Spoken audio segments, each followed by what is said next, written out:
Look, this is just in a time where we know everything and analytics, all the predictions, everything's mapped out. Occasionally, sports every now and then can give you something unexpected, and this is definitely that case. Well, I loved listening to Terry Francona talk about it being organic, because going into spring training, I can't imagine him saying much to this team first day of spring except nobody's going to pick us to win this division. We need to put our heads down. There's going to be a lot of guys cutting their teeth in the big leagues, but I believe in you. We have the pitching in this room to get it done. We have a filthy closer. If it all comes together the right way, we have a chance to really shock the world. And that's exactly what we were waiting for these other teams to pick up steam, and they never could. And when the dust settles, you saw the reaction. And it's not easy to win a division. What makes me happy is I played in Cleveland for 3 months in 2009 to see Carla Truth Willis. Then I had DeMarlo Hale back in the day as well. So to see those guys get to celebrate when the expectations were not that, maybe coming out of spring training.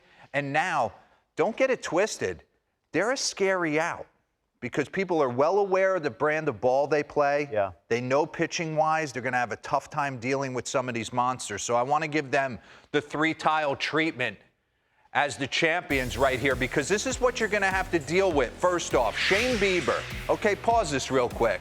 Listen, I know he's not the same velocity-wise that he was. He used to sit around 94. Now he's sitting more in that 91.5 range miles per hour. But every time I watch this cat on the mound, he gets more swings and misses on this dirty breaking ball. Run this. These things are bouncing, and he consistently gets great hitters to go after this. Spin rate, whatever it is, these balls are bouncing right over the plate. You're seeing Austin Hedges just sick block these balls, and he's able to do it. Same with Tristan McKenzie. He's got one of the dirtiest sliders in the game. Watch this pitch. That's a fastball, and then see you later. It's off the table. Devastating breaking stuff from these two starters. Look, Andrew Vaughn has no answer for this. Cedric Mullins, filthy. So real quick, pause this, and I want to bring up the board. Because next to Aaron Nola leads it, right? 2022 breaking balls out of the strike zone. You got Aaron Nola at 28% and Bieber at 27.8%. Balls that are out of the zone. But take a look at their stats on breaking pitches this entire season. They use it almost 50% of the time. Nobody hits it. Their whiff percentage is through the roof, and they punch everyone out. Then you got a number 3 starter in Cal Quantrill, who throws about 85% heater, but he does it a different way. He's got sink, he's got cut, he's got 4-seam ride through the zone. So they present 3 starters that are tough to beat.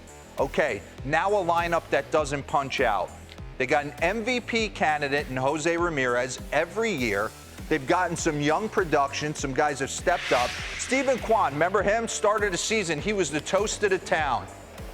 He didn't swing and miss until June.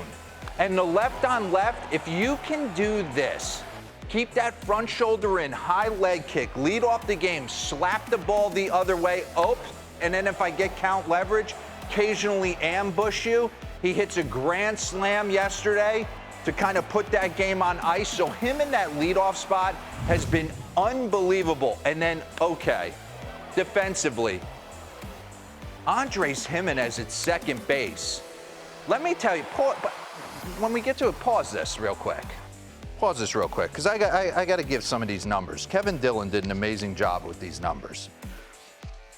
Andres Gimenez last year when he came over after the trade, 218, 5 bombs, 16 RBIs. What led you to believe when he showed up to spring training he was going to be playing in the All-Star game? Now he's hitting .303, 17 homers, 68 ribbies. He ranks second among second basemen in defensive run saves. And this is the first inning of the All-Star game, and he's going behind the back like he's been here 10 times. Run it. You talk about play with it. To Tim Anderson right there. So the top 3 or 4, and then you stick Oscar Gonzalez in that 4-5 slot, and he can jump you. The lineup's dangerous. They don't punch out. They believe. They got Josh Naylor, who's an absolute psychopath in the middle of that lineup. We mean that He's got to get you fired up. And then their bullpen. Run this. they got some interesting personalities. James Karinchak, Wild Thing, 99. He's got the whole skit, but he's got stuff. Okay? It's 96 to 98, riding to the top of the zone, and then this fumbly breaking ball that no one seems to hit. And then look at the emotion he shows on a nightly basis. And then Ted Barrett decided he wanted to run his hands through his hair. Austin Hedges is like, what are we doing right here?